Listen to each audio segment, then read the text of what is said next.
अपनी पत्नी, भोजन और धन, इन तीनों चीज़ों के प्रति मनुष्य को संतोष रखना चाहिए, परंतु विद्या, तप और दान के प्रति कभी संतोष नहीं करना चाहिए। चाणक्य के अनुसार व्यक्ति को अपनी पत्नी से ही संतुष्ट रहना चाहिए। अन्य स्त्रियों से संबंध बनाना अपमानित करता है।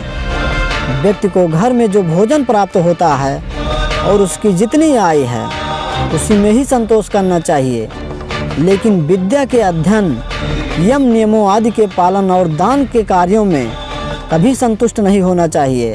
अर्थात व्यक्ति जितना अधिक अध्ययन करेगा, जितना अधिक अपने चरित्र को ऊंचा उठाने के लिए तप करेगा तथा दान आदि करता रहेगा, उससे मनुष्य को लाभ ही होगा।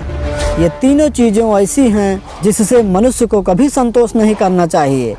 संतुष्टि कहाँ हो और कहाँ नहीं, जीवन में यह जानना भी बहुत ज़रूरी है। दो ब्राह्मणों के बीच से, ब्राह्मण और अग्नि के बीच से, पति पत्नी के बीच से, सेवक और नौकर के बीच से तथा हल और बैल के बीच से कभी नहीं निकलना चाहिए। जहाँ दो ब्राह्मण खड़े होकर बात कर रहे हों, इनके बीच से नहीं निकलना चाहिए, इससे इनका अपमान होता है। इसी प्रकार ब्राह्मण और अग्नि के बीच से निकलकर नहीं जाना चाहिए। हो सकता है कि ब्राह्मण हवन यज्ञ आदि कर रहा हो। इसी प्रकार पति और पत्नी जहाँ खड़े हों अथवा बैठे हों, उनके बीच से निकलना भी अनुचित माना गया है। मालिक और नौकर, हल और बैल, इन दोनों के बीच से नहीं निकलना चाहिए। हो सकता है कि मालिक और नौकर किसी विशेष बात पर चर्चा कर रहे हों। हल और बैल के बीच से निकलने का भाव बिल्कुल स्पष्ट है, ऐसे में चोट आपको लग सकती है। अग्नि गुरु ब्राह्मण, गाय और कुंवारी कन्या, बूढ़ा आदमी और छोटे बच्चे, इन सब को पैर कभी नहीं छूना चाहिए।